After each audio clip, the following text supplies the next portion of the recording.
Hello friends, myself ASHWINI Kumar from institute of medical sciences BHU and you are watching ASS tutorials. तो इस video में हम फिर से आपके लिए एक इनऑर्गेनिक का कंटेंट लेकर आए हैं। इनऑर्गेनिक में आज डिस्कस करेंगे हम लोग बोराजीन के बारे में। ये हमारा कौन सा सेक्शन चल रहा है, हाई मॉलिक्यूलर वेट कंपाउंड चल रहा है according to Ashish Bansal sir notes. तो उसमें हमने काफ़ी कुछ कर लिया, सिलिकॉन, सिलिकेट्स, ऑक्सी एसिड्स को कंप्लीट किया, जो ये काफ़ी टफ चीज़ होता है। फिर अपन आए हाई मोलिकुलर वेट में अब 6 कार्बन 6 मतलब इलेक्ट्रॉन्स वाले कंपाउंड देखेंगे, ठीक है। उसमें ये एक पहला है borazine, that is also known as inorganic benzene. तो उसको डिस्कस करते हैं। चलिए, बोराजीन पर सबसे पहला क्वेश्चन आता है क्या कि इनऑर्गेनिक बेंजीन किसको कहते हैं। बेंजीन किस में पढ़ते हैं आप, ऑर्गेनिक केमिस्ट्री में पढ़ते हो, ठीक है। तो उसी बेंजीन जो आप ऑर्गेनिक केमिस्ट्री में पढ़ रहे हो, उसी का जो भाई है जो कि इनऑर्गेनिक केमिस्ट्री में, that is known as your borazine, ठीक है। तो बोराजीन को क्या कहोगे आप, इनऑर्गेनिक बेंजीन क्यों कहते हैं, उसका तो डिस्कशन भी करने जा रही हूँ रहा आपको। जो सबसे पहले इसका फॉर्मूला ध्यान रखना है। फॉर्मूला क्या है, B3N3H6, ठीक है। अब जो क्यों इसको इनऑर्गेनिक बेंजीन कहते हैं, क्योंकि इसका स्ट्रक्चर भी बेंजीन की तरह मैच करता है। देखो ध्यान से आप, ये B3N3, तो बी लगाना आपको, बीच में नाइट्रोजन से बॉन्डिंग करना है। और ध्यान देखो आप, हाइड्रोजन सब पर लगेगा। और तीसरा इंपॉर्टेंट पॉइंट है क्या कि नाइट्रोजन के पास लोन पेयर, तो नाइट्रोजन क्या करेगा, बोरोन का जो ऑक्टेट इनकम्प्लीट है बोरोन का, क्योंकि ऑक्टेट 3 ही बॉन्ड था, तो उसके ऑक्टेट कंप्लीट कराने के लिए क्या करेगा, इलेक्ट्रॉन डोनेट करेगा बोरोन को, ठीक है। देख रहे हैं आप, तो यहाँ पार्शियल डबल बॉन्ड बनने का फॉर्मेशन हो रहा है, पार्शियल डबल बॉन्ड फॉर्मेशन हो रहा है, ठीक है। और ये समझ में आ रहा बात, पार्शियल डबल बॉन्ड फॉर्मेशन हो रहा है क्योंकि जो नाइट्रोजन है वो इलेक्ट्रॉन दे रहा है बी को, मतलब पार्शियल क्या डबल बॉन्ड फॉर्मेशन हो जाएगा यहाँ पर, ठीक है। अब वो रेजोनेंस भी करेगा, डबल बॉन्ड है तो रेजोनेंस भी प्रेजेंट होगा यहाँ पर, ध्यान रखना आप। तो नाइट्रोजन अपने लोन पे वो कहाँ डोनेट कर रहा है, बोरोन को, ताकि उसका ऑक्टेट कंप्लीट हो जाए। तो आप देख पा रहे हो स्ट्रक्चरल सिमिलरिटी किसके साथ है, बेंजीन के साथ, ठीक है। आप बेंजीन का जब स्ट्रक्चर ड्रॉ करोगे तो बेंजीन का स्ट्रक्चर कैसा है, लगभग ऐसा ही है, ठीक है। इसका भी स्ट्रक्चर कैसा है, सेम इस तरह है। यहाँ ये बॉन्ड जो बन रहा है, ये दिस इज बैक बॉन्डिंग, क्या वो कौन सा बॉन्ड हो रहा है, this is your back bonding, ठीक है। ये ध्यान रखना है आपको। बैक बॉन्डिंग हम डिस्कस करेंगे अलग वीडियो में, बैक बॉन्डिंग अपना बचा हुआ उसको करेंगे डिस्कशन। अभी आपको क्या ध्यान रखना है, बॉन्डिंग नहीं भी आ रहा है कोई दिक्कत नहीं, आपको ध्यान रखना है कि जो बोराजीन का स्ट्रक्चर ये है और बेंजीन का स्ट्रक्चर ये, दोनों में सिमिलरिटी है। तो इसलिए क्या कर रहे हैं हम, बोराजीन को क्या बोलते हैं, इनऑर्गेनिक बेंजीन बोलते हैं। फॉर्मूला क्या है, B3N3H6, बस इतना आप ध्यान रखो, अभी कोई दिक्कत नहीं है। और ये जो बॉन्डिंग है, बैक बॉन्डिंग है बोरोन के ऑक्टेट को कंप्लीट कराने के लिए। इस पर जो बेस्ट क्वेश्चंस आते हैं वो इंपॉर्टेंट है, ठीक है। ये जो क्वेश्चंस है उसको मैं डिस्कस करना चाहता हूँ। सब IIT में आया हुआ क्वेश्चन है, नीट में भी आया हुआ 2 क्वेश्चन इसमें से, एम्स में भी आया हुआ। सबसे पहले क्या है, बोराजीन कैन शो बैक बॉन्डिंग, सही बात है, बोराजीन बैक बॉन्डिंग शो कर रहा है, आप देख पा रहे हो, ठीक है। नाइट्रोजन जो है अपना इलेक्ट्रॉन डोनेट कर रहा है किसको, बोरोन को, and this is known as your back bonding.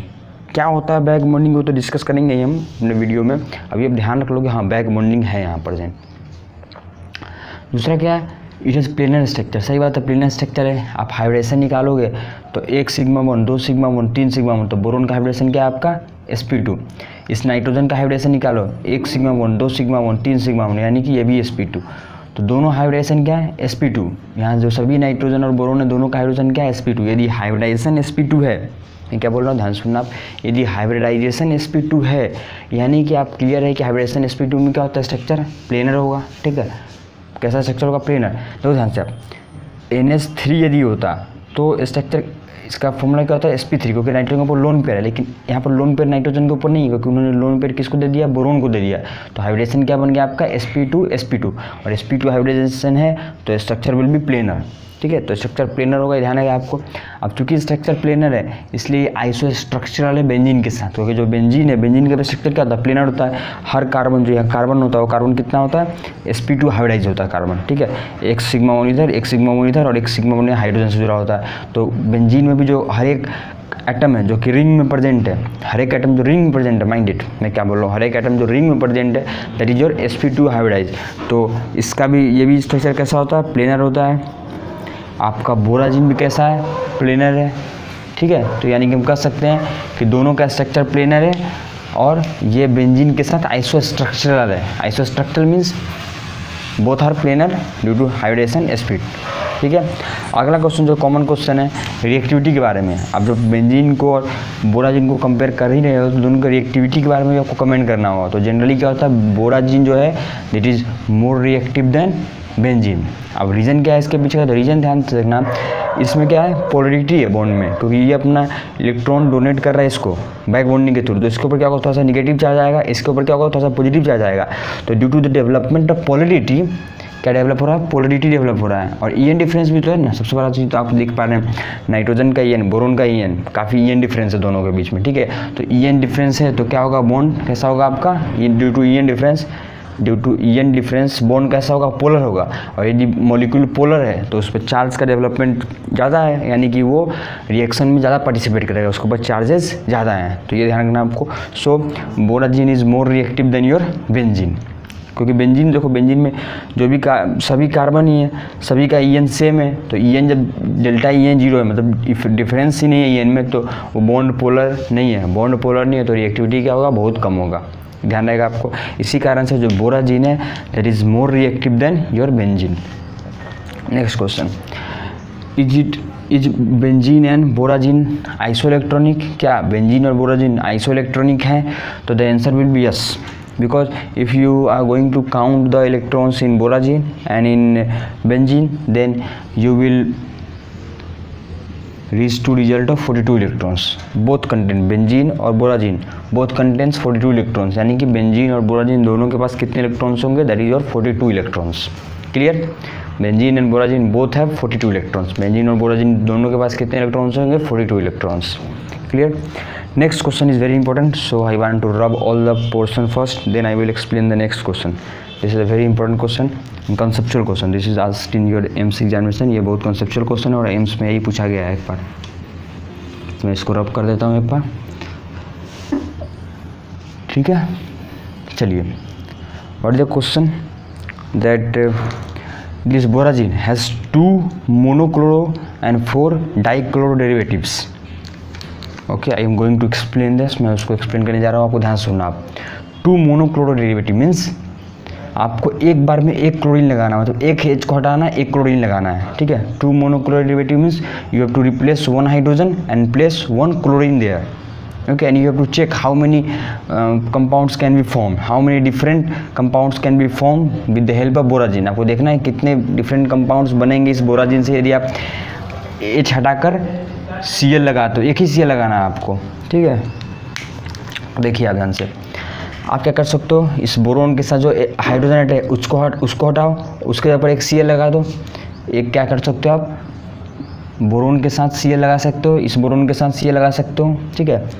But you can do first replace this hydrogen and put this chlorine to the boron, means you can create bond between boron and chlorine.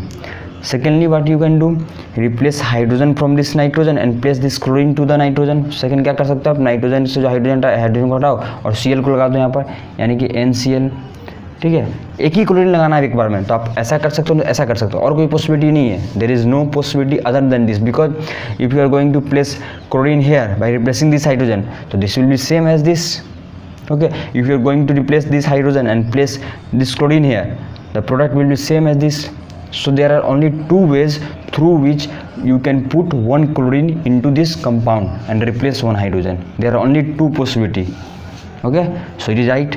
Only 2 monochloro derivatives are possible for this compound. ठीक है, ये सही है बात, 2 ही monochloro तो मिल ही रहा है, या तो बोरोन की जगह लगाओ या तो नाइट्रोजन की जगह लगाओ। यदि एक क्लोरीन एक बार में लगा रहे हो तो monochloro means, mono means 1 chlorine you are putting at a time, 1 chlorine, okay. Now next question is your 4 dichloro derivative। dichloro means you have to put 2 chlorine at a time। dichloro का मतलब क्या हुआ कि आपको 2 chlorine एक बार में put करना है, ठीक है। चलिए इसको देखते हैं एक बार, इसको मैं I am rubbing this, okay. You have to put 2 chlorine at a time and then you have to calculate how many compounds can be form. आपको 2 क्लोरीन एक बार लगाना है। चलिए पॉसिबिलिटी देखते हैं हम कितना हो सकता है, how many possibility are there, we are going to look on this. Now first you can do put that chlorine on 2 boron, this boron means you create BCl, you can also create NCl, okay, this possibility is also there. Replace hydrogen from here, put Cl. Now there is another possibility that put chlorine here and put chlorine here, means put chlorine at B and put chlorine at N adjacent. Another possibility is that put chlorine here and put chlorine at here. Clear? Put chlorine at here, put chlorine at here, because these are ortho meta para position. Okay, this is your ortho position chlorine putting. So these two are different. You are looking same, आपको ये same लग रहा है लेकिन different है ना. यहाँ पर ये position ortho, this is ortho position, and this is your para position. So positions are different, so there will be different compound. So there are 4 possibility of डाइक्लोरोडेरिवेटिव्स compound, यानी कि 4 पॉसिबिलिटी है. आप डाइक्लोरोडेरिवेटिव कंपाउंड बनाना चाहते हैं यदि बोराजिन से, तो यदि बोराजिन से आप डाइक्लोरोडेरिवेटिव यानी कि 2 क्लोरीन को पुट करके आप कंपाउंड बनाना चाहते हैं तो they are 4 possibility for that. Clear? So this was the basic most important question from borazine. Clear? Now one more question is there that if H plus is coming to react with this compound, where H plus will attack? Question: at nitrogen or at boron? So the maximum student answers boron, because nitrogen is donating electron to boron, so boron has electron rich density, means partial negative charge is there, so H plus has positive charge, so it will go and form bond with your boron. But this is not true. The bonding is between nitrogen and H plus. Maximum लोग क्या सोचेंगे कि H plus यहाँ attack करेगा, क्योंकि boron के पास negative charge है, तो H प्लस इस पर अटैक करके बॉन्ड बना लेगा. Negative charge partial negative charge development है. लेकिन द आंसर क्या होगा आपका? नाइट्रोजन से रिएक्शन करेगा H प्लस. तो ध्यान रखना आपको, नाइट्रोजन जो बोरोन के साथ बॉन्ड बना रहा है, तो ये बॉन्ड कैसा है? बैक बॉन्डिंग है. Back bonding is not a strong bonding. तो ये जैसे ही इसको मिलेगा कोई और इलेक्ट्रॉन एक्सेप्टिंग टेंडेंसी वाला, मतलब इसका पॉजिटिव चार्ज है, तो इसको ये भी इलेक्ट्रॉन टेंडेंसी एक्सेप्ट करने का है, तो तुरंत नाइट्रोजन अपना इलेक्ट्रॉन बोरोन से विड्रॉ करता है और H प्लस को देता है, क्योंकि H प्लस के साथ जो बॉन्ड बनने वाला that will be a stronger bond. Nitrogen wants to form always a stronger bond, so it will form bond with H plus, because it will be a stronger bond in comparison to nitrogen and boron. Clear? So these are the questions based on your borazene. So please go through borazene from NCERT 11th. Okay. So thank you for watching. यदि आपको video अच्छा लगा हो जरूर like button दबाना, subscribe करना और share करना मत भूलना.